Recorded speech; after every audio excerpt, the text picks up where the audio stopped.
Bom, gente, hoje no Intercâmbio no Inferno, o Miguel, Sebastião Miguel, vai falar com a gente. Ele é bacharel de Artes Plásticas pela Universidade do Estado de Minas Gerais, especialista em Arte e Contemporaneidade pela Escola Guinhar, UENG, e mestre em Artes Visuais pela Universidade Federal de Minas Gerais. Além disso, ele é doutor em Arte Contemporânea pelo Colégio das Artes, Universidade de Coimbra, em Portugal.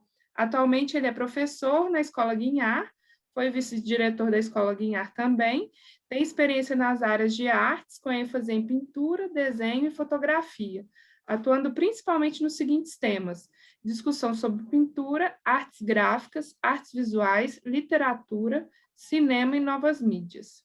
Bom, vamos começar. Boa noite, Boa noite, gente. Miguel. Boa noite, Inaísa. Boa noite, Boa noite. Camila, minhas colegas de trabalho. Suas pupilas, né, Miguel? Verdade. Mas agora nós somos colegas, o que é melhor. Ai, A gente estava numa conversa super animada, vocês perderam, vocês chegaram atrasados. A gente estava conversando muito a respeito da escola, né? Do tempo que elas foram estudantes, né? E eu, na ocasião, fui professor da Anaísa de pintura, mas da Camila eu nunca cheguei a ser professor. Foi sim, você foi meu professor de desenho. Desenho de figura humana de também. desenho de figura humana, é verdade. Isso, eu e a Anaísa, a gente ficava junta na sala, inclusive. É verdade, eu esqueci, olha como eu esqueci. Mas porque eu lembro de você mais no curso de produção gráfica. Design, né? No InDesign. Eu e o Zé. É você e o Zé. Que era ótimo. Assim, era bom. Porque você já era uma pessoa super curiosa, né? Eu? Já. Ir para aula, de fazer as coisas, já era criação de portfólio. Vocês já estavam chegando. Era um curso disso, não era? Era curso de criação de portfólio no InDesign, foi mesmo. Isso. E aqui, gente, eu não sabia o que falar, né? Na verdade, eu estou aqui conversando com elas, tentando me descontrair. Eu comecei a fazer um retrato das duas. Quer dizer, não é um retrato, a captar uma imagem delas. Aqui eu tenho umas telas preparadas, porque às vezes eu fico repintando pintura, né? Às vezes as pessoas perguntam qual é o seu método de trabalho. É quase que infinito. Tem telas, por exemplo. Porque às vezes eu fico com a tela, ela fica, eu continuo pintando em cima, porque eu não gosto dos resultados. E essa aqui são umas telas que eu produzi na pandemia, que a pandemia não acabou, né, gente? E aqui tinha uma imagem horrível, mas eu não sabia o que fazer com ela. Aí, essa semana que passou, eu comprei umas tintas diferentes também. Comprei umas tintas metálicas, umas tintas PVA. Olha, gente, a tinta performando. A tinta também vai performar. E aí... Olha aqui, que loucura! Não. Pollock mandou um abraço. Quem? O Pollock mandou um abraço aí com a tinta. O Pollock mandou um abraço, gente. Mas eu acho que isso é para a gente movimentar a energia, né? Da conversa. Porque eu estava sendo muito formal. E aí eu estou usando umas tintas diferentes que secam mais rápido. Tinta de artesanato mesmo, PVA. Eu também estou usando, Miguel, PVA, porque eu não acho aqui no meu bairro, e com pandemia é difícil de achar. Estou usando. Essas eu comprei assim, fui num shopping, tinha uma livraria, eu comprei.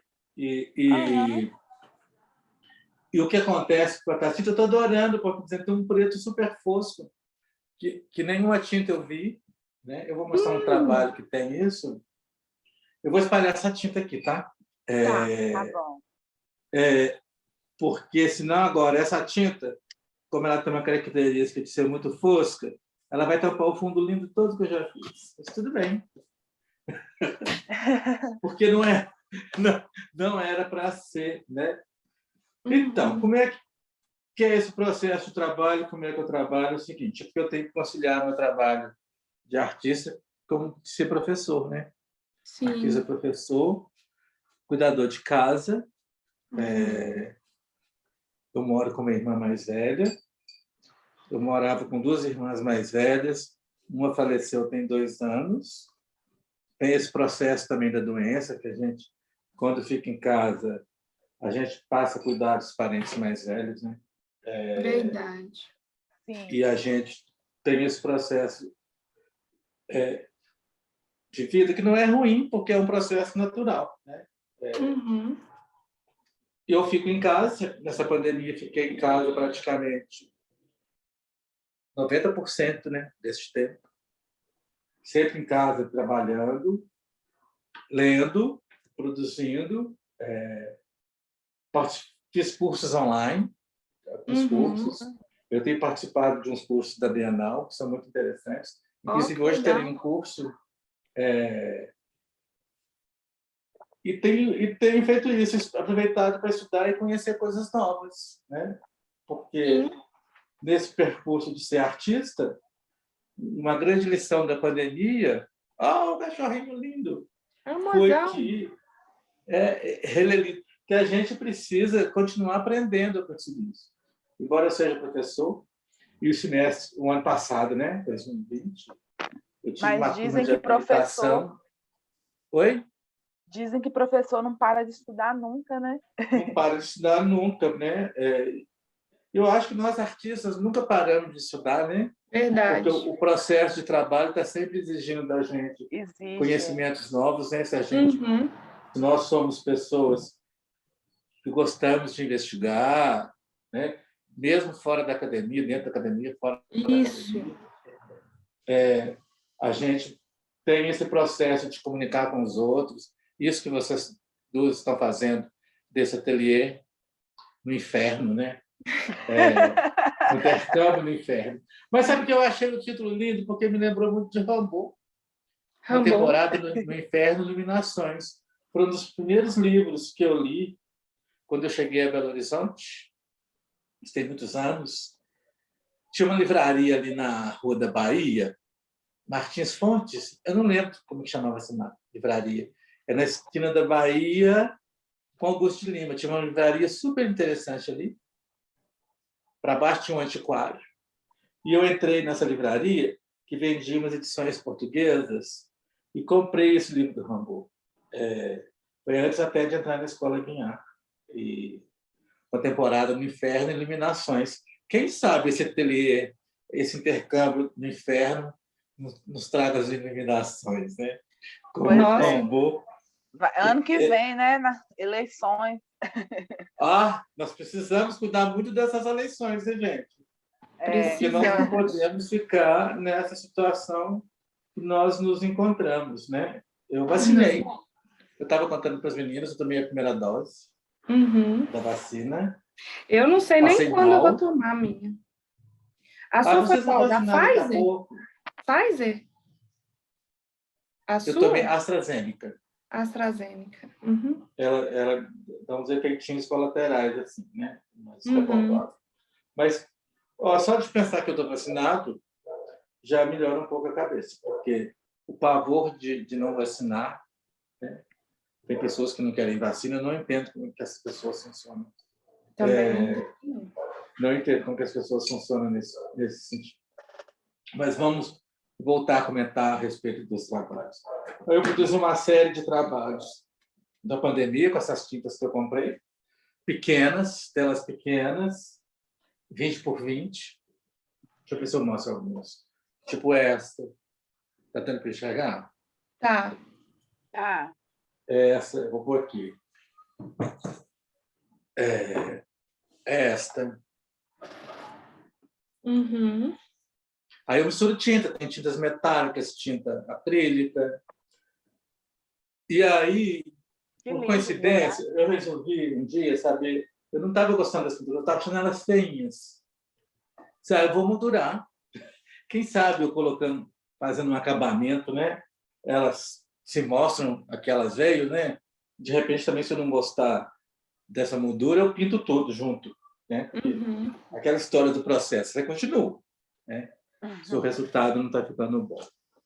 E aí acabou que eu gostei de vê-las emolduradas. Foi Por PVA, coincidência, Miguel? também eu tive que ficar em casa cuidando de plantas, né? E essa ideia eu nunca tinha cuidado de plantas na minha vida assim. Eu mesmo ficar cuidando de muitas plantas. começaram a surgir essas figuras com plantas, canos, brotando. Ai, que legal, muito bonito esse. E aí eu moldurei. E comecei também a ilustrar. Deixa eu ver se eu acho. Tipo essa, assim. Como se fosse. Eu chamei Sonatas na Pandemia.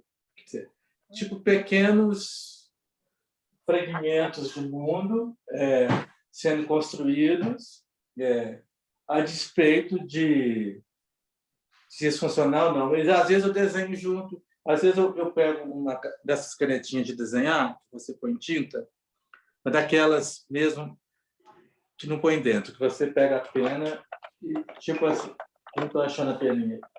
Porque o que eu fiz, eu não posso arrastar o carrinho, porque o suporte que está me filmando está ali. E por coincidência, depois que eu moldurei tudo, essas coisas, surgiu um convite para participar de uma coletiva no Espírito Santo. Aí eu pensei comigo, olha, o trabalho ele caminha sozinho. Quando você cuida dele como cuida das plantas, o trabalho começa a caminhar por ele mesmo, né? E com essa história também, o que houve, eu fui dando uma revisão no meu ateliê, peguei muitos trabalhos que estavam aqui antigos, tinha entrado água no meu ateliê, algumas telas tinham estragado embaixo, comecei a levar todos para o moldureiro, a colocar moldura, cuidar dos trabalhos mais antigos também. Tem ali 2 desenhos. Eu vou pegar esses desenhos para mostrar para vocês. Eu vou pôr a tela ali, olha o que aconteceu com a tela. Nossa! Mas eu vou terminar, de alguma maneira. Tá bom. Eu vou pegar um desenho aqui para vocês verem.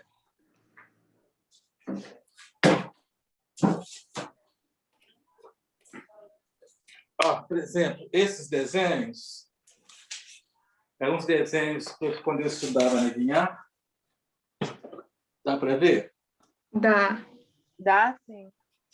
É um desenho sobre pano, bico de pena sobre pano. Esses desenhos foi de uma primeira exposição que eu fiz em 83. Eu estudava na escola Guinhá, era estudante, né? E tinha a mostra interna. Quando houve a primeira mostra interna da escola Guinhá, eu ganhei um prêmio na mostra interna, da primeira mostra interna da escola Guinhá, e o prêmio era participar de uma coletiva, uma exposição como se faz hoje. Mas essa exposição foi na biblioteca pública que acontecia, essas exposições. E esses desenhos eram os 2 que tinham sobrado dessa ocasião. Eram 20 e tantos desenhos. E também estavam maltratados. Eu levei para moldurar. Uma coisa que eu tenho feito durante essa pandemia é fazer uma revisão desses meus trabalhos que sobraram no ateliê. Então, eu tenho aproveitado para rever os meus assuntos, né? Que às vezes são muito díspares, mas eu nunca me importei de ter o assunto assim. Mas sempre tem figura humana, né? Naísa me mostrou um desenho aqui, quando a gente estava conversando no backstage aqui, de um desenho que eu dei a ela, presenteei uma aquarela, que era Mostra um desenho aí de novo, Naísa. Oi? Pedi para ela mostrar de novo o desenho para a gente. Eu adorei ter visto o desenho. Eu tenho essa coisa como professor, eu apresentei muitos alunos. Muito legal. Lindo. É o irmão da Flávia. Você fez rapidinho e me deu de presente. Eu amei. Está guardadinho aqui. Tem que moldurar. Isso porque também, assim, eu gosto de figura humana, né? Eu vou mostrar para vocês alguma coisa que tem aqui no ateliê, rapidamente, para depois eu sento. Só para vocês sentirem como é que está o meu ateliê. Eu tive que espalhar os trabalhos, na verdade. As pessoas às vezes me visitam, falam assim: você tem um ateliê muito organizado. Eu falo, mas eu sou assim, eu preciso ver as coisas organizadas, mas no processo de trabalho, não. Cai tinta, como todo mundo. Você está com o dedo na tela. Ó, na tela não, na câmera. Aí. Na câmera, isso. Agora... Desculpa. Essa tela, por exemplo, é uma das que eu vou ter que levar para fazer a revisão do chassi. Essas telas foi antes de eu sair para estudar fora. Abaixa um pouquinho, Miguel, para a gente ver. Abaixo. Aí, Por quando eu favor. voltei, elas estavam aqui. Elas tem várias. Essa eu gosto muito. Esse aqui é o Diógenes, aquele que sai com a lanterna de dia, procurando um homem honesto. O que fica dentro do barril? Esse que fica dentro do barril. Isso aqui é uma tela muito antiga de uma exposição que eu fiz no Palácio das Artes. Era uma exposição mais conceitual, uma atitude. E eu conto a história. Quando eu também eu retornei do Brasil, quando eu cheguei, eu comprei um livro do Macunaíma e tinha planejado fazer uma série de Macunaíma. Eu tinha achado uma edição. Ô, Miguel, eu acho que você está com o dedo no microfone agora. Desculpa. E agora? Melhorou. Vai questionar isso, depois eu te falo sobre isso. Tá.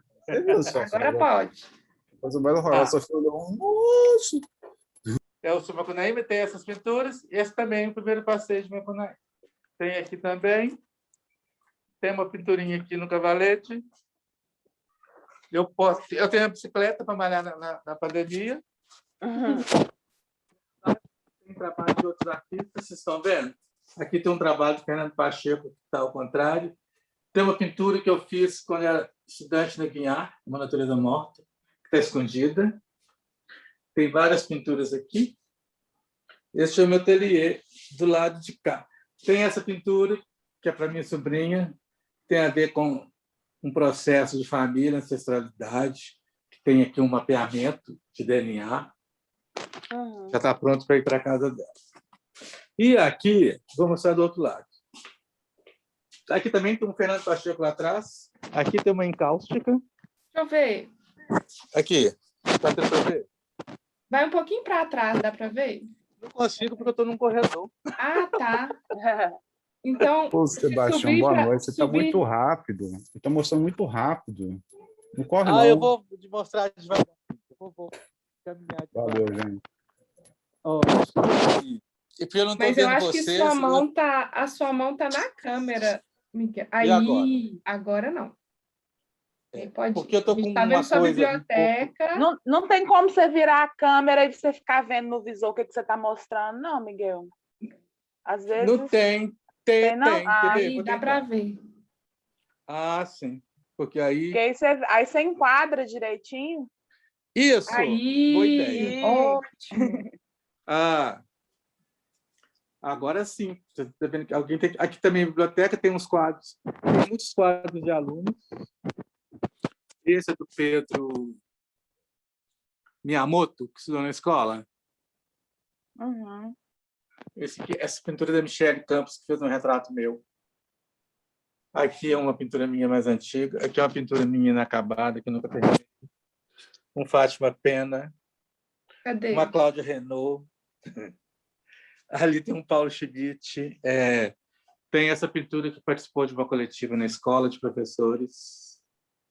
Aqui tem um computador que está morrendo, tadinho. E aqui livro, né, gente? Porque tem muitos livros e tem alguns e mais livros, porque essa história de ser professor. Os livros que eu fico lendo, cuidando, mais livro, que eu não tenho organizado. É tipo como se eu estivesse me visitando, tá, gente? Mais livros.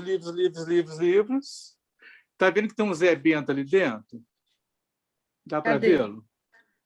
Aqui, no cantinho, no escuro. Arvorinha? É uma arvorezinha.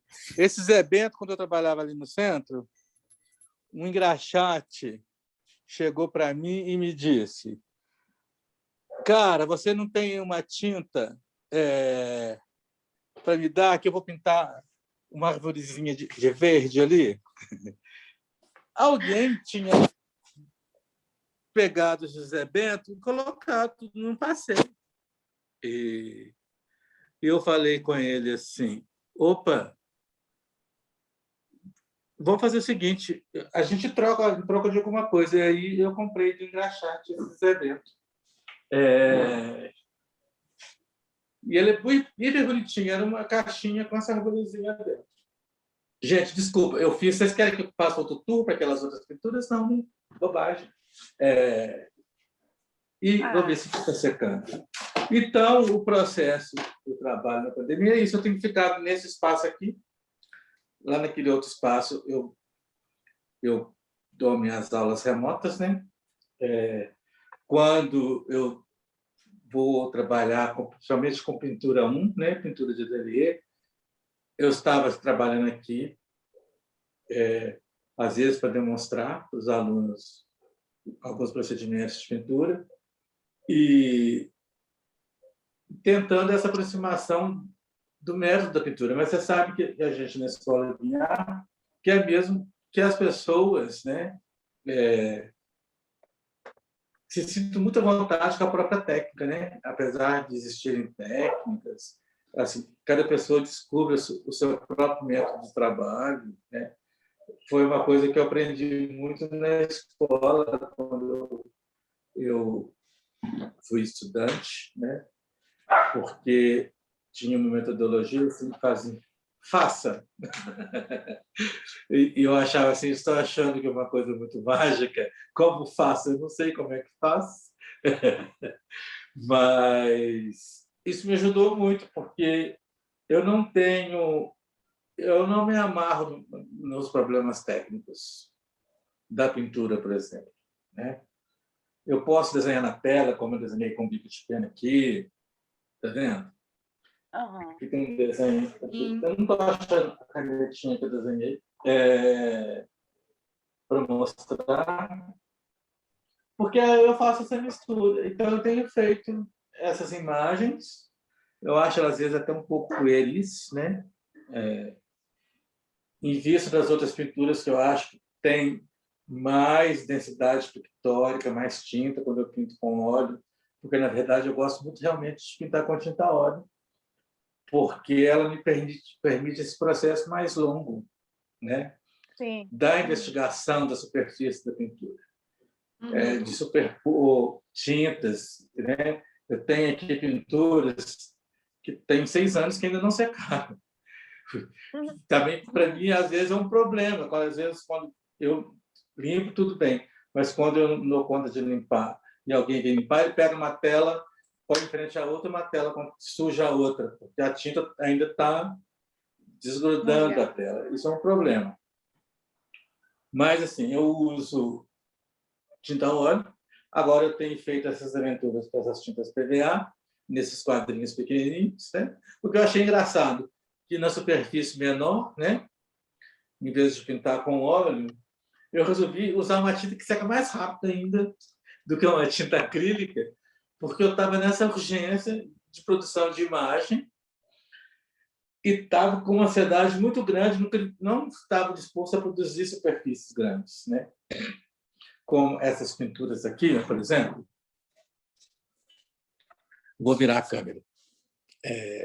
Mas esse papel, mas você estava usando essa tinta em qual suporte, Sebastião? Aquela ali é tela. Por exemplo, essa que seca rápido, qual suporte? Um tempo para ser executada. Ela teve várias. A imagem é a mesma, mas ela teve várias densidades e várias coisas, né? Por exemplo, ou essa aqui, né? Vocês veem assim que eu raspo, uso espátula, são as minhas tintas óleo que estão aqui bonitinho. Está vendo como eu sou uma pessoa que precisa de uma certa organização?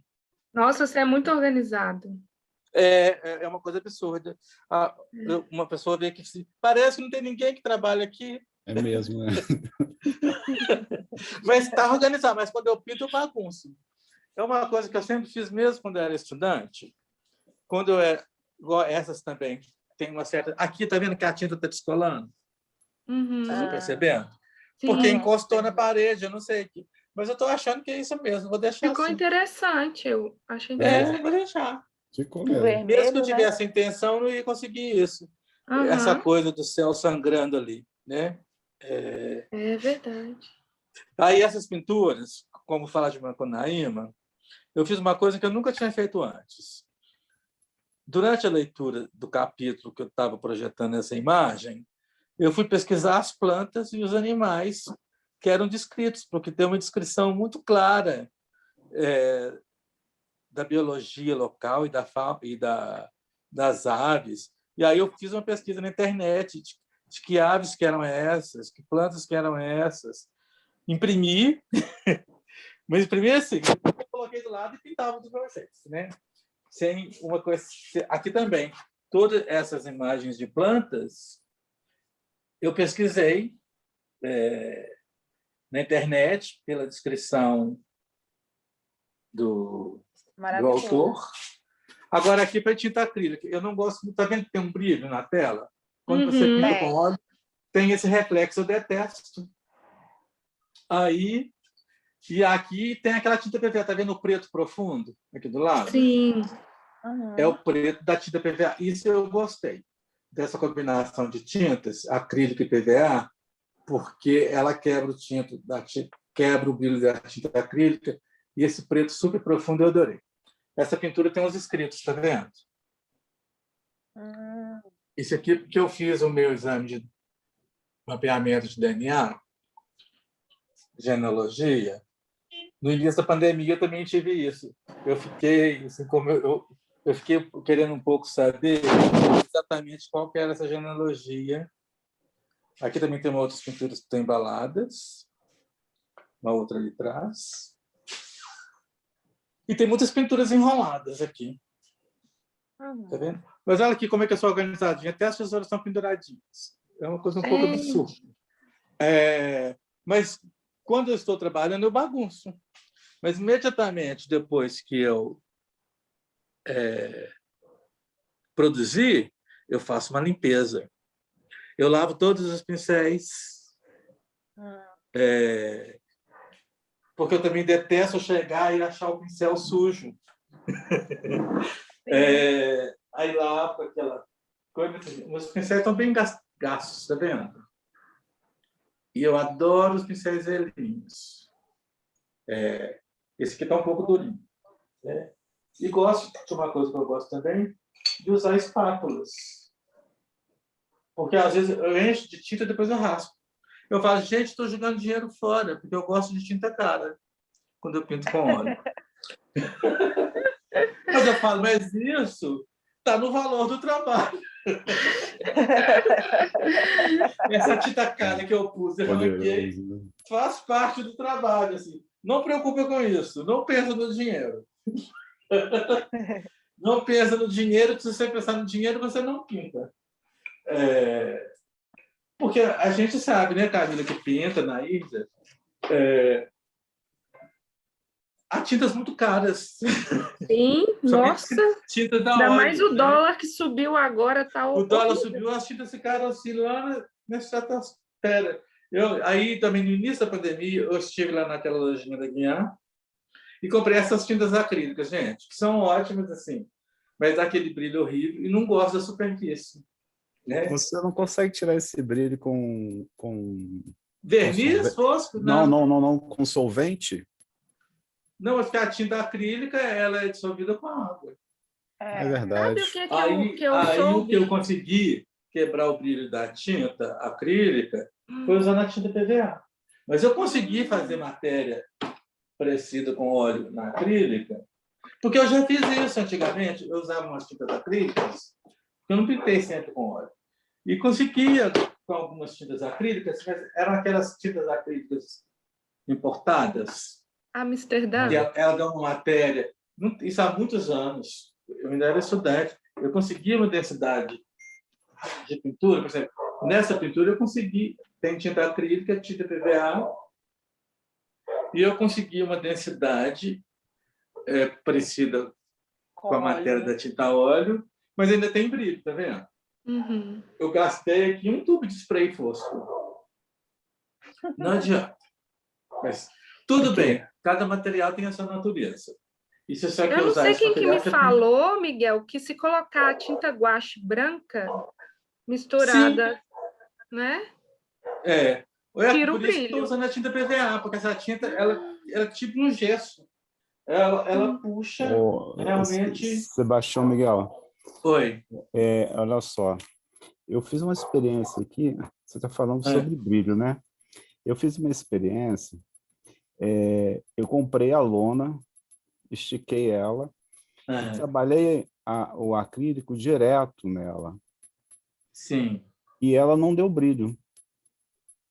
Sim, mas qual marca de tinta Sem acrílica você preparar. usou? Essa aí, essa tinta aí que você acabou de comprar. Essa. Mas aí você trabalhou em cima do pano cru, né?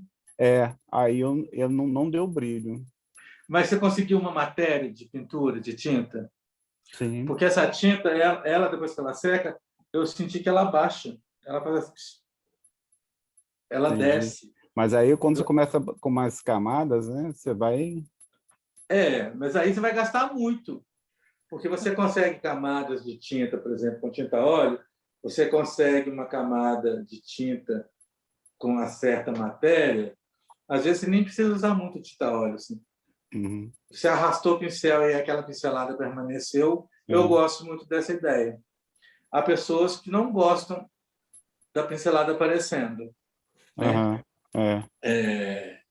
Por exemplo, eu tenho uma pintura a óleo ali, vou mostrar para vocês, que ela é bastante fosca.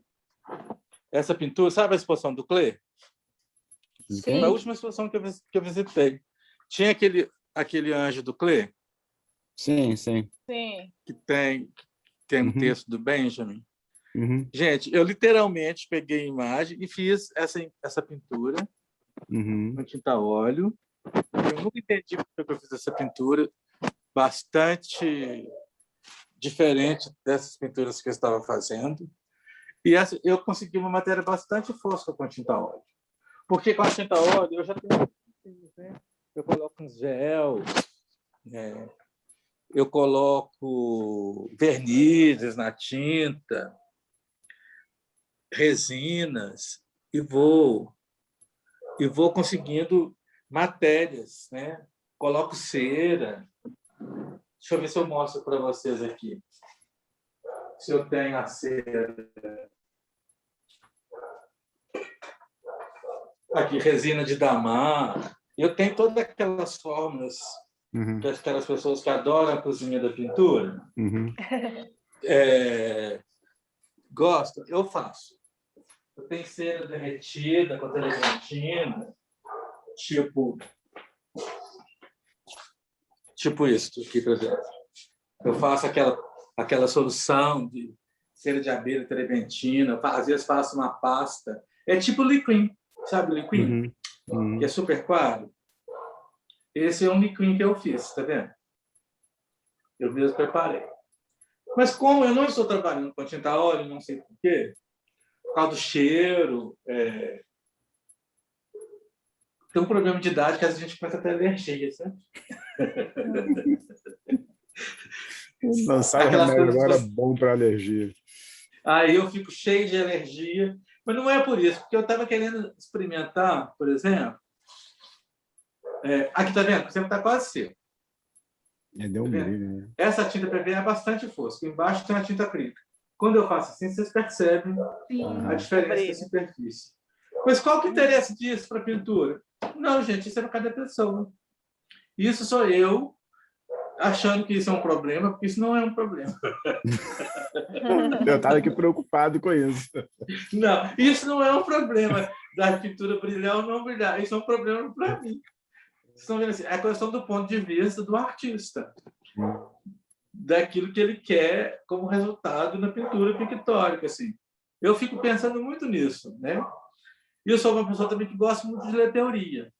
Né? Manuais sobre pintura, sobre a alquimia da pintura, sobre como que as tintas funcionam. Mas aí, quando eu volto para usar essas tintas acrílicas, né? Que eu nunca tinha usado, por exemplo. As primeiras tintas acrílicas que eu usei, eu comprava de um cara que passava na escola e vendia umas tintas importadas, que elas eram todas foscas, bonitas, né? Tinha uma outra... Eu não estou dizendo que essa tinta é ruim, ela é boa.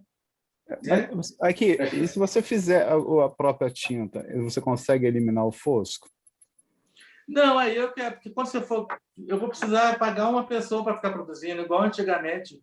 tem um ateliê cheio de gente. Eu estou falando isso porque o Léo Brizola, ele faz a tinta dele, né? Ele faz, né? Ele faz. Não, eu gosto de achar tintas boas prontas, né? O problema é que a gente tem menos dinheiro do que a ideia. Eu estou falando só porque aí para ver se consegue resolver, porque eu não sei se resolve também essa questão do e aí brilho, também né? eu trabalho muito com pigmentos prontos, né? Esse aqui é um pigmento preto. Você vai conseguir soluções também quando usa esses pigmentos, né? Eu fico lendo muito com os processos de alguns pintores, por exemplo, Guignard.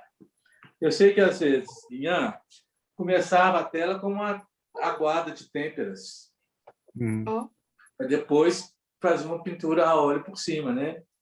Eu li o livro do João Perdigão, que ele é muito interessante de ler, gente, que é Os Tempos de Balões de Guignard, que JK, eu acho que mandou tinta para Guignard porque achou que as pinturas dele estavam muito ralinhas, achou que ele não tinha dinheiro para comprar tinta. Não, era uma opção dele de fazer as pinturas ralinhas. Não era questão de ter material. Assim, eu estou criando esse problema técnico, que é uma conversa um pouco esquisita, porque eu estou querendo problematizar um pouco o meu condicionamento na pintura.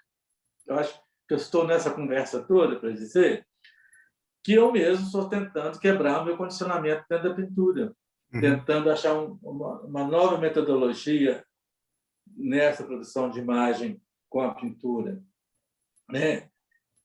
E com isso também, assim, eu vou descobrindo técnicas novas, né? Que nem são novas técnicas que eu posso dizer que eu nunca usei, porque assim existe um mundo imenso no processo da pintura. Ontem mesmo, quando eu estava dando aula na habilitação e eu faço uma revisão da história da pintura, né? Eu estava falando daqueles pintores que começam a colar coisas na pintura, né?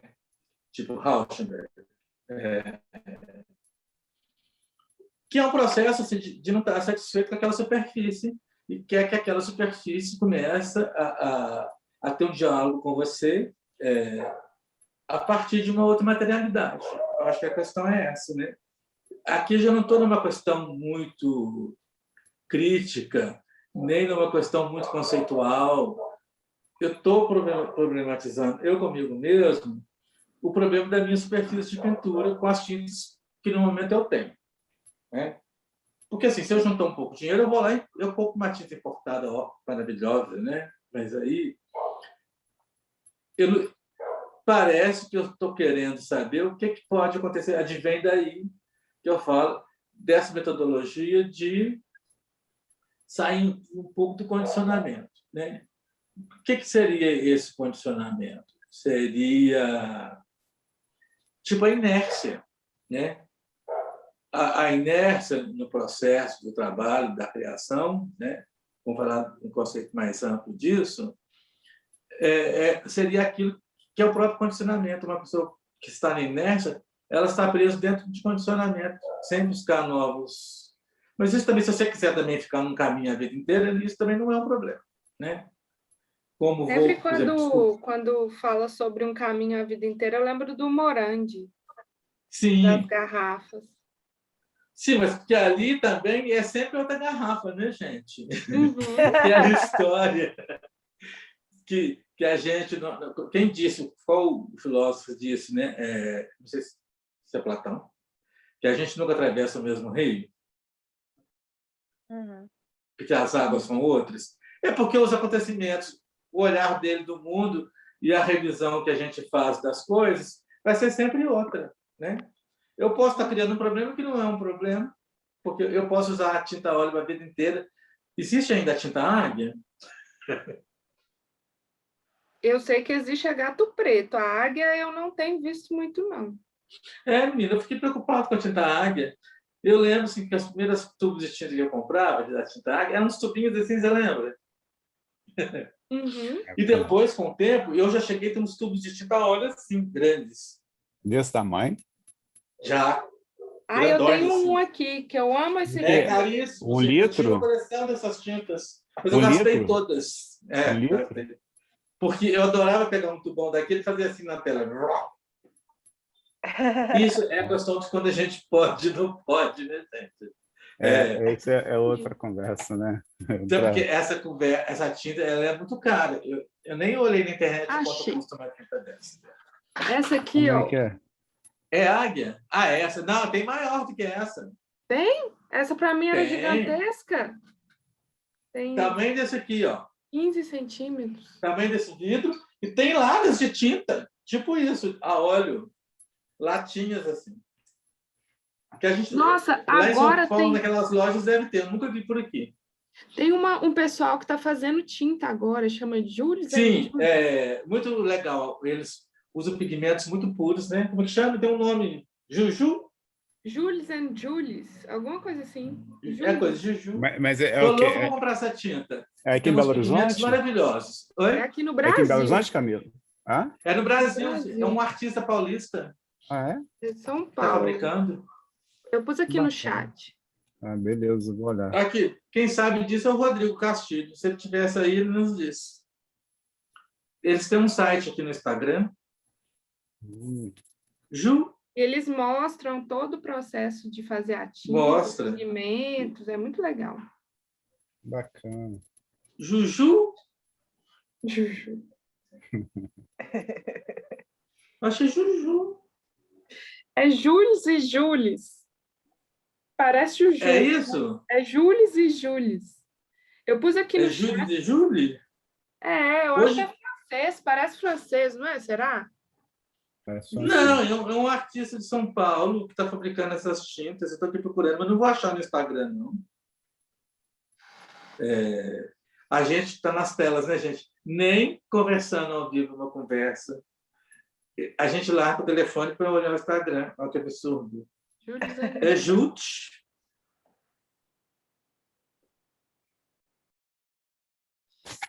Vou mandar aqui no Jules? site, ó, gente. Jules and Jules. É isso, eu acho. Aí. Tem tintas ótimas. Com pigmento muito puro, porque eles estão em busca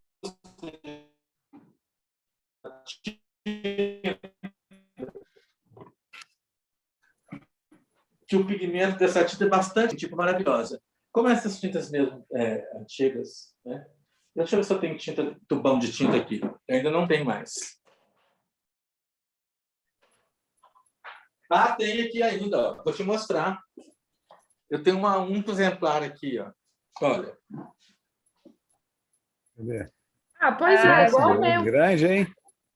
Quantos ml? Quantos ml? Esse tem muito 250. Tem 200 ml Bacana, de tinta aqui. Hein? É da Winsor & Newton. Olha, esse tem uma cor maravilhosa.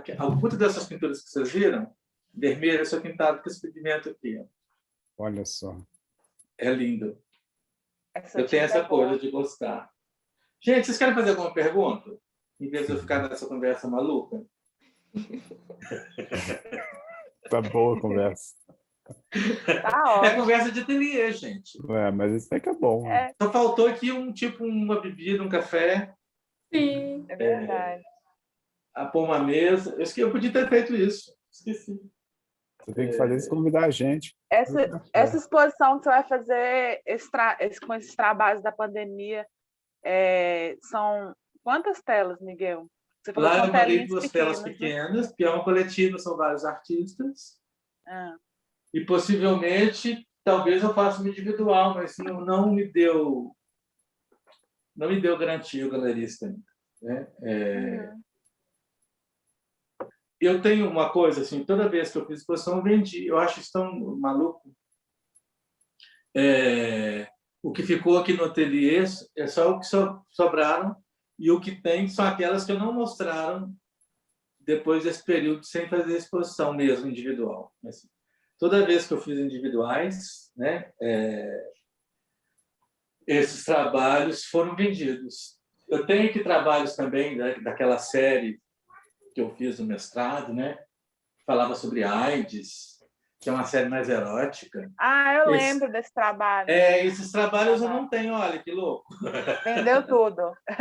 Vendi tudo. Eu tenho 2 pinturas que estão ali, que eu fico guardando elas, eu escondo, assim, porque eu gostaria muito de ter, de cada período desses, né? Eu não chamo de série nem de fase, eu acho isso uma bobagem, porque eu sempre vou revisitando meus assuntos, né? Às vezes, algumas pessoas... você tem esse assunto. Eu respondo um pouco bravo. Porque teve um apelo muito grande recentemente, né? Desde aquela exposição queer, que ela foi censurada, teve um apelo muito grande, assim, desse tipo de trabalho, desse tipo de questões, né? Dessas colocações. E quando eu fiz essas exposições, por exemplo, que tratavam desse assunto, uma que foi no Centro Cultural da FMG, e, gente, já ficava aberta de dia, as pessoas entravam, saíam, ninguém falava nada. Depois, eu fiz essa exposição no final do meu mestrado, que chamava Execuções, que falava muito desse assunto, porque eu falava de Pasolini, falava de Meyerbeer-Top, falava de Francis Bacon, todos os artistas que trabalhavam com o homoerotismo. O assunto era... Fiz uma exposição também lá na galeria da EBA, porque eu defendi meu trabalho, o texto, dentro da galeria. E foi maravilhoso, porque os quatro me protegeram, acho. Também ninguém falou nada, assim. E a última vez que eu expus esse... Não, antes da EBA, eu fiz, quando eu fiz a minha pós-graduação na Escola Guinhar, que é aquela pós-graduação Lato Sensu, um trabalho chamado Execuções. Quem me orientou foi a Maria Angélica Capite, que tinha umas mofadinhas que eu expus na antiga Léo Bahia, que tinha ele na Raja, que também entendeu tudo. Foi um feito, assim, porque essa exposição ela abriu toda vendida, inclusive vendida para alguns colecionadores. E eu não tenho nenhum trabalho desse. E às vezes recebo correspondência, nem chamar, ninguém liga mais, né? As pessoas mandam mensagens. Já tem daqui, não tem mais aquele trabalho. Porque tem essa resistência, inclusive, de não conseguir voltar num período muito intenso de certas produções que eu tinha, porque o foco da minha atenção, do meu trabalho mudou. Agora eu tenho preocupado muito com essa questão da ancestralidade, do mapeamento, das origens, que é um assunto que está em voga também, né? Às vezes eu entro numa onda do assunto em voga. Eu acho que eu fico lendo muito sobre isso, fico vendo seminários, fico entusiasmado, tipo, porque eu tenho participado dos cursos da Bienal, e tem se discutido muito isso. Mas eu já estava começando a fazer isso. Aí eu fiz o meu mapa de DNA, que não deu nada do que eu achava que era. Fiquei um pouco revoltado. Porque eu achava que eu tinha mais uma porção de uma coisa e eu não tinha aquela porção. Eu tinha uma porção maior daquilo que eu achava que eu não tinha. Que eu queria estar contextualizado em um outro contexto, não tinha nada a ver com aquilo. Gente, olha, eu levei um balde d'água. E aí que eu resolvi fazer essas pinturas. Mas eu fiz uma, porque eu acho assim, uma pintura que eu fiz, né? Olha, uma projeção do Celso. Alguém projetou alguma coisa. O que é? Meninas? O Celso tá. Celso, ele abriu o microfone. Eu acho que ele ia falar alguma coisa, mas ele saiu. Então abre, Celso. Fala, Celso. E aí eu produzi um. Igual a série que eu falei que ia fazer da Macunaíma quando eu comprei o livro, eu fiz 2. Porque eu não sou um artista que está muito imbuído. Eu acho ótimo isso, mas eu gosto de pintar essas figuras, por exemplo, desses hominhos com galinhas, porque eles são pequenos. Eu até fiz vários, um pouco, né? Mas eu gosto de fazer figura humana. Eu gosto muito de tratar de assuntos, por exemplo, da mitologia ou os assuntos bíblicos, que foram meus primeiros trabalhos, né? Eu estou sempre revisitando esses assuntos. Possivelmente, esse assunto do erotismo volte um dia, né? Mas, assim, eu fiquei um pouco cansado, porque esses assuntos eram muito pesados. Mas também, quando eu fui fazer o doutorado, lá na cidade que eu estudei, em Coimbra, no Colégio das Artes, na época não tinha ateliê. Quem inaugurou um ateliê lá foi Cláudia Renault. E aí eu fui trabalhar com fotografia, porque, como eu não tinha um espaço físico para fazer uma produção de pintura que demanda essa organização e desorganização o tempo inteiro, por exemplo, eu nunca teria um ateliê como Francis Bacon, assim, que você não sabe onde começa, onde termina. Eu não consigo entrar num ambiente muito caótico e trabalhar nele, por exemplo. É uma questão minha. Mas há pessoas que se sentem muito confortáveis no ambiente caótico e precisam desse ambiente caótico. Não, mas não é a minha questão. Eu preciso, antes de pintar, eu lavo os pincéis, eu organizo tudo, eu ponho tudo organizadinho e trabalho. Aí vai desorganizando, suja a roupa, igual hoje, vocês viram? Esse tipo de acidente que vocês viram aqui, que eu fui abrir a tinta, era praft. Isso acontece o tempo inteiro. Parece que as coisas, tipo assim, opa, ele vai me usar. E aí começa tudo a derramar, a pular, e aí eu faço uma sujeira. Mas logo imediatamente que eu fiz a sujeira, no final do dia, eu sempre sujo as mãos. Uma coisa que eu não faço, porque eu não tenho alergia nas mãos, é usar a luva para trabalhar, por exemplo. Eu prefiro depois ter um trabalhozinho. As tintas que você vai usar elas. Você fala Oi? tintas, você precisa avisar as tintas que você vai usar. É, elas. preciso avisar, olha, vou usar, tá tudo aqui. Você chega E para aí, mas eu tenho luvas, vou lhe usar. Eu vou lhe usar, mas eu Vou uso. lhe usar. E assim, eu não paro de trabalhar, é permanentemente trabalhando, né? Há épocas de produção mais intensa, há épocas que essa produção... Você tá boa, né, Flávia? Adorei. Eu estou tão à vontade aqui que entra e sai gente, eu acho que está tudo normal. Também, eu sei. E Flávia é ótimo, né, gente? Vocês conhecem o trabalho da Flávia? Não, eu não A conheço. interferência dela urbana, a interferência dela urbana, que ela coloca coisas na cidade, é muito legal. Deixa eu Flávia pegar também foi Instagram? estudante. Ela estudou no Guiara há muitos anos e fez a última pós, e eu orientei o trabalho dela. Quer dizer, eu mediei o que ela queria ser orientada, porque o trabalho dela já estava sendo realizado. Manda o Coloca Instagram o dela aí Instagram pra gente. gente. Manda o Instagram seu aí, Flávia. Vou Seguir colocar, você. olha uma aí ao vivo. Ó. Ela foi colega Olha que do... lindo. Ah, legal. Ela Peraí, foi deixa eu colega ver. do... Eu Do tenho que falar Celso. para poder chegar na tela. Aí. É madeira, aí você faz... Madeira de caixote. Aí depois ela Legal. devolve para a cidade. Bacana. Eu desfaço caixote de frutas, Aham. caixotinho mesmo. E aí Eu faço, lembro de você. faço as telinhas e Que depois colo lindo. bem lambe-lambe de volta na rua. Depois você Eu põe na ainda rua de tô- volta? Põe na rua, que nem Ó, você me lambe-lambe. avisa que eu vou pegar uns para mim. Ah, beleza. Ué, A maioria vou já sumiu colecionar. mesmo. Porque na Hã? pandemia eu parei um pouco de colar, por causa, né? Aí você Motivos me avisa onde é que você está Você colando. podia fazer um mapa online e, tipo assim, o dia que você deixar, você avisa. depois Aí eu vai Eu vou todo lá mundo. catar tudo.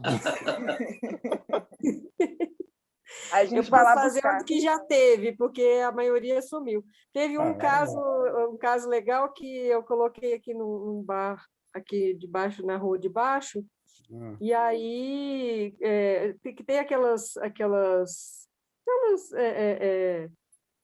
parece um chiqueirinho, né, que a prefeitura autorizou fazer na frente dos bares. Sim, E aí sim, eu uma colei, praçazinha. Um boulevard. Isso, é o Boulevard. em Portugal, você sabe, né? São as esplanadinhas, né? Uma esplanada. Esplanadinhas. E aí caiu no chão, ele chegou para abrir o bar, viu aquela coisa caída e jogou na caçamba que estava em frente. Aí eu, por acaso, passei, e como eu de vez em quando vou nesse bar, eu falei, você viu aqui uma madeira? Eu coloquei aqui na caçamba. Você não olhou para trás o que tinha, não? Ele falou, ele adorou tanto que ele foi lá e pregou com parafuso, parafusou na esplanadinha. Está lá agora. É uma das poucas que ainda resiste. Mas é bem Legal. bacana. Mas essa ideia do mapa é bem legal também. Só mapa pra gente que eu vou ficar esperto. Mãe. Deixa Pra seu gente Instagram aí pra visitar. gente. Tá, vou colocar aqui, peraí. Ela foi da turma do Celso, da pós. Turma ótima, Legal. O Celso né, aqui Flávia? empresta Essa pós do aula Guinhard, gente, ela é muito boa. Assim, as pessoas entram numa questão mesmo de produção de arte, de pensamento, eu acho, porque já terminou a escola, não é uma obrigação mais, é uma escolha. Uhum. Mesmo a escola não é eu falo, ninguém vai estudar arte obrigado por ninguém. Pai e mãe não obriga ninguém a estudar arte. Mas tem uns que vão mais atrás do título, né? Oi? Tem uns que vão mais atrás do título, né? Mas assim. Mas aí na pós as pessoas estão atrás de título, mas as pessoas também estão afim desse diálogo uns com os outros. E isso gera uma certa produção muito intensa, né, de trabalhos. Essa turma do Celso, da Flávia, fizeram uma exposição na galeria, não fizeram, Flávia? Fizemos. Fizeram, mas estão... Como é que era o nome? Ainda nos restam os olhos. Ainda restam os olhos. Não, ainda restam os olhos. Fronteiras. Ainda Isso, Celso. Restam os olhos foi lá no Viaduto das Artes. Tinha o Tiago, o Celso, quem mais? Tinha muita gente. A Cris Tigra, A Cristina. Desali. O Desali estava lá também. Jean Belmonte. Jean Belmonte. A Ágata. Isso. Ágata. Hugo. O Hugo Lima. Muito bons todos, assim, animados, prontos, né, para discutir. Tem muita gente bacana. Achei que esses encontros são muito bons. Eu falo assim que o grupo aqui, dentro da academia, gente, a maior sorte que nós temos de encontrar nossos pares, de poder conversar e produzir. Eu, por exemplo, quando eu fui estudante, eu tive a grande sorte de encontrar um grupo de pessoas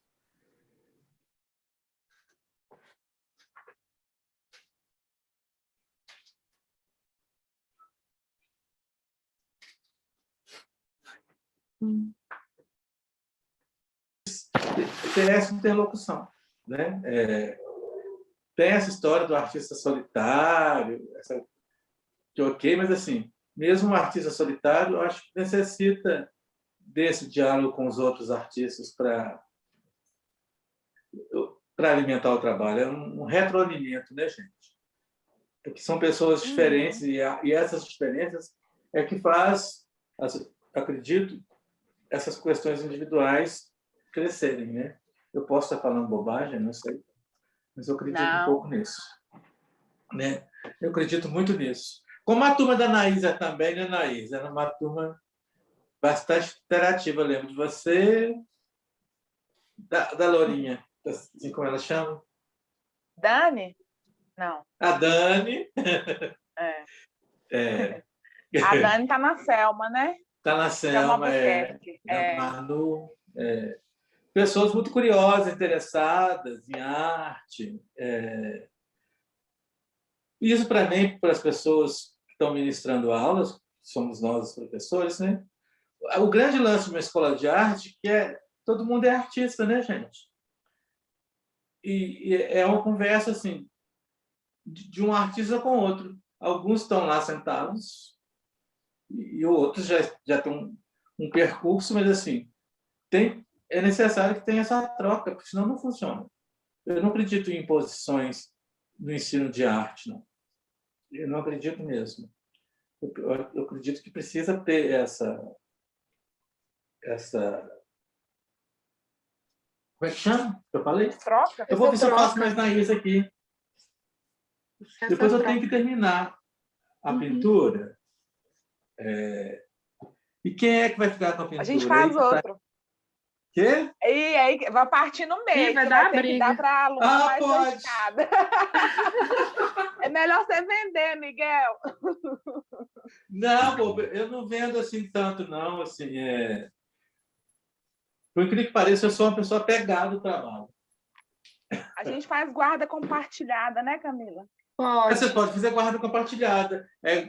Não chega a ser um trabalho do Basbal, né, gente? Quem sou eu? Chama. Novas bases para a personalidade, NBP, que é aquela banheirona, assim, É uma que é banheirona aquele mesmo. objeto que fica na casa das pessoas e as pessoas usam. Eu nunca Tinha vou um chegar lá na Fabiola, não era? Fabiola Tasca? Teve lá, eles me ofereceram o trabalho, eu falei assim, gente, eu não posso carregar um basbão para casa, porque eu não sei o que eu vou, eu não sei o que eu vou poder fazer com ele, embora eu admire muito esse trabalho, mas assim, eu não podia trazer esse trabalho para casa, você acredita? Porque eu não conseguiria viver com uma obra tão intensa. Vocês viveriam? Viveria. Acho que vocês viveriam, mas eu sou uma pessoa cheia de manias, assim. Eu ficava muito constrangido, a gente fica encontrando o Basmal todo dia. Ainda bem que ela não ia estar Tem pegando. obras que tocam muito, né? Tocam muito, assim, porque eu li muito, eu vi várias palestras do Basmal falando a respeito desse trabalho, e tenho grande admiração assim, pelo pensamento dele, pelos livros, né? Pela trajetória dele como artista. A Sônia Laboriou que namorou com ele, não foi? Não sei. Foi. A fofoca. Eu não sei. Bastidores. Essa parte eu não sei. Quem namorou quem é uma coisa muito complicada. O NBP estava aqui, circulando aqui em Belo Horizonte. Então, estava aqui, me ofereceram. Eu falei assim, gente, eu não posso ficar... Assim, eu admiro a obra, mas assim, eu sou um tipo de personalidade, já que é nova base para personalidade, eu sou um tipo de personalidade que não vou conseguir viver com esse trabalho, porque eu terei que bancar o carreto do transporte, né? Acho que ficou na Fabíola Tasca, naquela residência que ela tem. Isso. E depois ficou mais em alguns lugares. Aí isso foi oferecido para algumas pessoas. Foi mandado uma correspondência. Quem quer ficar com as novas bases da personalidade? Eu gostaria muito, mas não estou podendo. Eu falei assim, não Eu sei que ficou na casa da Camila Buzelin também. Também. Isso. E quem estava organizando aqui era o Júlio Martins. Ficou na Camila porque também o mestrado estava coincidiu, né? Que o mestrado dela é sobre o Basbal.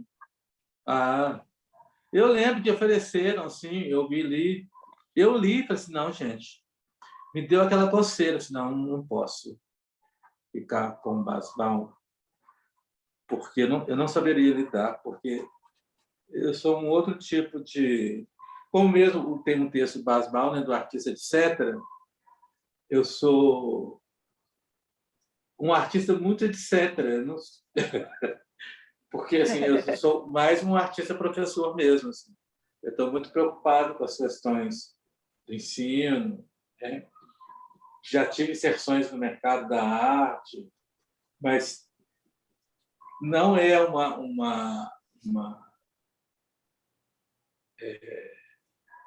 como que eu vou dizer? Algo que eu consigo lidar muito bem. Assim, essas questões de trânsito do trabalho. Eu percebi assim, que eu percebi, inclusive quando eu era mais novo, que eu não conseguia lidar com essas questões. Uma grande dificuldade de saber veicular o trabalho. Não sei se vocês têm isso. Eu tenho uma certa dificuldade da veiculação do meu trabalho. Eu me identifico com você, Miguel. Muita dificuldade de veicular meu trabalho. Assim, e de aceitar como as coisas funcionam, ou de me submeter a certas regras, né? Não estou dizendo que isso é bom ou ruim, não, mas a gente precisa lidar com isso. Eu sempre falo para as pessoas assim, olha, você quer ser artista? É bom aprender a saber lidar com essas questões, como o mercado funciona, de como é que as coisas funcionam, como é que você quer veicular seu trabalho, porque isso, em algum dado momento, vai te criar algum problema. E se você não souber lidar com esse problema, vai ser um problema sério para você. Muito mais que para o mercado, porque o mercado ele continua. Né? E como que você sugere que deve circular o trabalho? Oi? Como que você sugere que deve para circular o trabalho? Então, eu não tenho uma sugestão assim. Tem um guia do artista visual, editado pelo Antigo Mic, vocês conhecem? Escreve aí, Guia do Artista Visual. Pesquisa na internet. É muito interessante. Ali dá uma série de... Mas pelo que você trabalha hoje, você tem visto, sua experiência, coisas que você acha que não deve acontecer. Bom, eu não sei, a minha experiência, aquilo que eu falei. Em alguns momentos da minha vida, eu quis fazer exposições, procurei algumas pessoas que poderiam me abrir essas portas, fiz essas exposições e as exposições venderam. Mas não foi algo... Eu não sou um artista constante. E isso, quando você não tem uma certa constância de trabalho, dificulta muito as pessoas saberem o que você quer desse seu processo como artista. Né? Então, porque você é que tem que achar seus pares certos, você tem que achar uma pessoa que vai escrever sobre o seu trabalho, você tem que encontrar correspondência em alguns mercados, nas teorias, com quem pode escrever para você, para quem pode ver pelo seu trabalho, para quem pode te dar suporte teórico. Porque a gente não pode enganar, assim, porque essas coisas elas acontecem juntas. Né? Sempre vai ter uma pessoa, um pensador, no caso um artista, que está colocando ele de acordo com certos pensamentos e o certo trabalho, né? Mas você tem que estar disposto e tem que estar produzindo, né? De uma forma bastante... Você fala, isso acontece naturalmente, alguém gosta daquele artista, do trabalho do artista? Isso acontece naturalmente ou isso acontece o artista porque você, como profissional, como artista, procurar essa vai pessoa. em busca disso. Eu acho que tudo é um pouco mesclado. Ô Miguel. Oi. No livro do Trigueiro, o Tubarão de 12 milhões de dólares, sim. O Andy Warhol ele traz uma receita de como promover o trabalho. Aí ele fala de assessoria de imprensa, de marketing, ele fala de um staff, né? De como ele agenciou a factory, né? O ateliê dele, que é a fábrica. Aí é bem interessante, isso é bem variável. Isso é bem variável, porque, na verdade, essa veiculação ela custa. A produção de certos trabalhos custa, dependendo de certos tipos de obra. Eu estou fazendo com o Projetemos o segundo trabalho para o museu. Tá? Você tem que compactuar com a direção do trabalho, né? Sim. É isso que acontece. Então, por exemplo, vou te dar um exemplo. Lá no Museu da Língua Portuguesa, a gente tinha a proposta de entregar 2 prévias até entregar o trabalho final. E aí, na primeira prévia que nós mandamos, 2 diretores viraram e falaram diretamente assim, ó, Marielle e Sus, a gente não quer no trabalho. Que isso? É porque tá muito, já está sendo muito usado. É isso. Censura! Porque era um ativismo e eles falaram, nós não queremos isso porque é muito ativismo, porque você tem que entender que o Museu da Língua Portuguesa é gerido pelo Dória e é financiado pela Fundação Roberto Marinho. Né? E aí eles falaram, Sus e Marielle a gente não quer no conteúdo, mas quem falou isso foi o Carlos Nader e o Arthur Barreto. São 2 figuras das artes, né? 2 cineastas. O Carlos Nader ganhou, acho que 5 vezes o É Tudo Verdade, né? Um dos maiores festivais de documentário. Carlos Nader é foda. E eles censuraram, assim, desse jeito, sabe? Aí a gente achou que era assim, ficou todo mundo naquela coisa, não vai fazer ou vai fazer? Você tem a opção de fazer do jeito que eles querem ou não fazer o trabalho, né? Então... a gente achou que era até meio uma forçação de barra para a gente desistir de pôr o trabalho.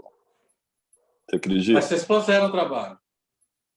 Aí a gente discutiu, o trabalho tinha 20 pautas diferentes. Aí nós pensamos, se a gente tirar 2 pautas, se a gente tirar o trabalho inteiro, a gente inviabiliza os outros 18 assuntos. Então vamos tirar 2 e no dia a gente pode ir lá e projetar no prédio em frente ao museu no dia que for abrir. Que provavelmente no dia que for abrir a exposição a gente vai ir lá projetar. Agora o trabalho já foi feito, já foi entregue, já pagaram para a gente o trabalho.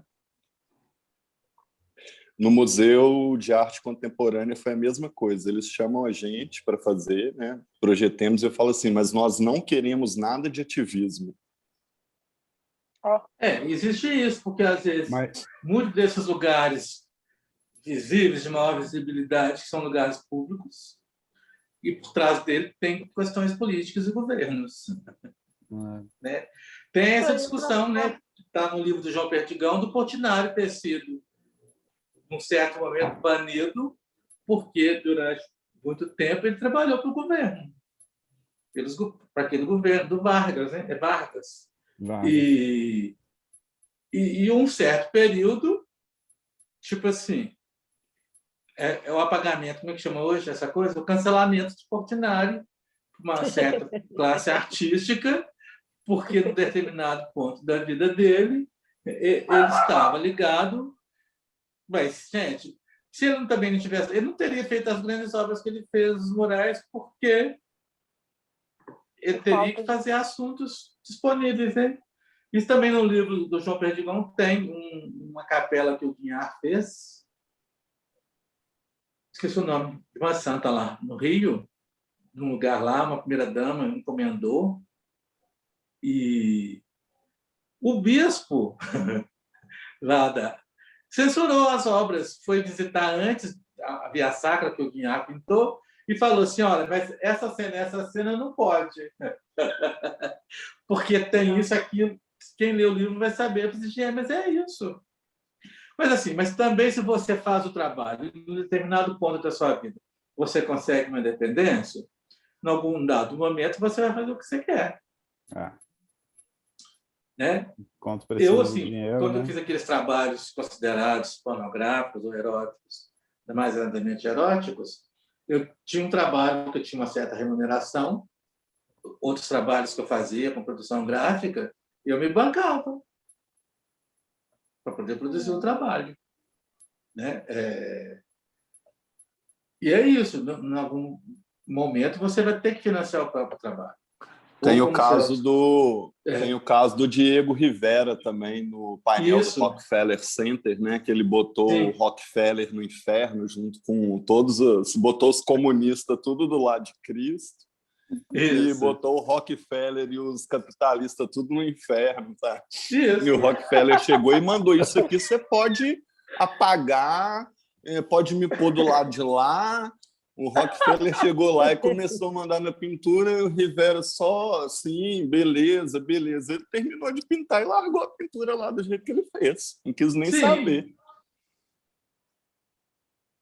Porque esse lá no MAC passa a mesma coisa também, Miguel. Lá no MAC, todo o conteúdo tem que passar pela aprovação pela direção do museu e pela direção do Instituto Italiano que patrocina a exposição. Passa por 2 aprovações. Sim.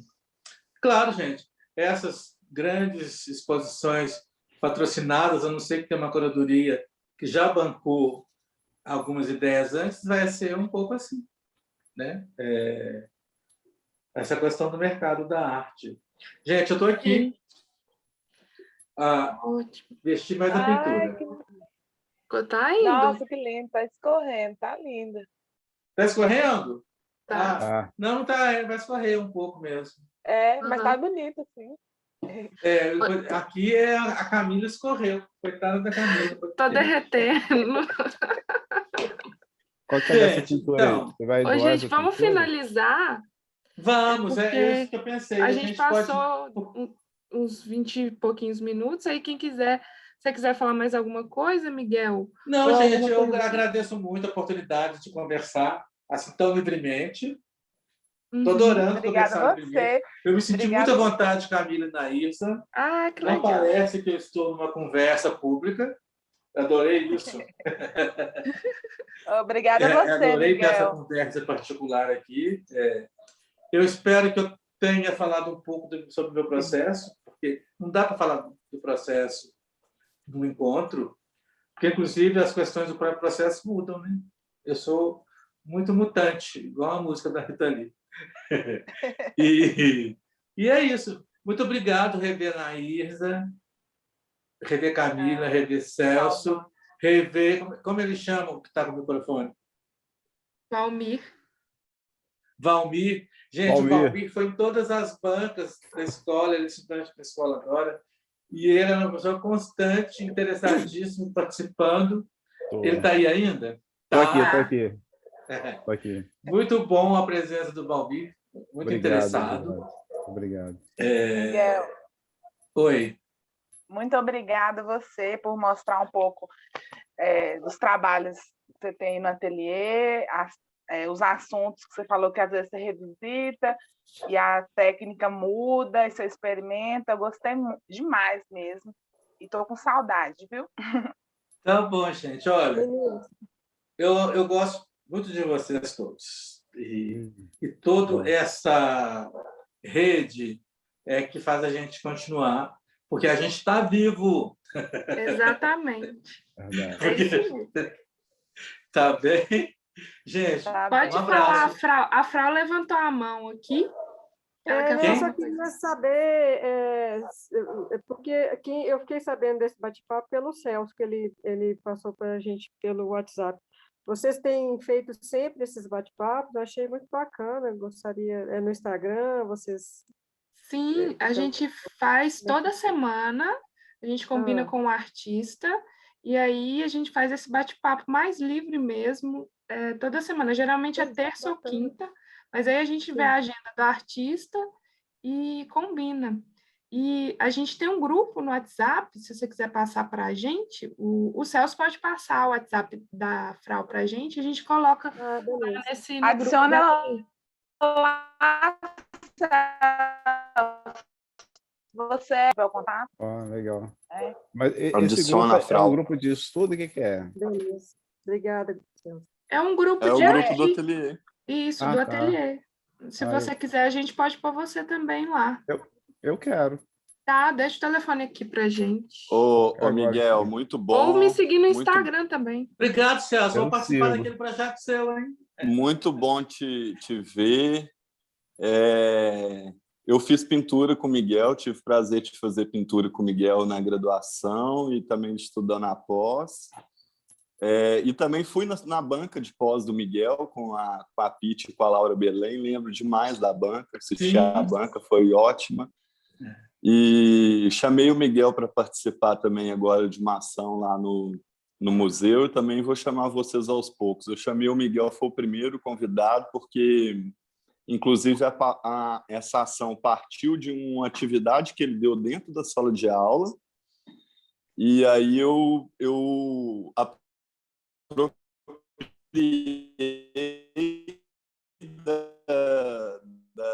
da dinâmica do Miguel, e também vou falar para vocês, mas vai ser super legal.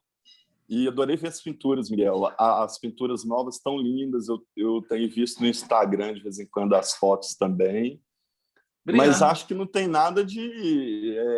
a gente usa muito singelo, simples. Aqui em Minas, você sabe que, às vezes, em São Paulo, por exemplo, dá maior problema, né? Porque eles têm, assim... Alguém falou assim, a pintura do Lorenzato é muito simples. Aí lá em São Paulo eles achavam que estava ofendendo o Lorenzato. Como simples? Lorenzato não pode. Eu falei que era pueril.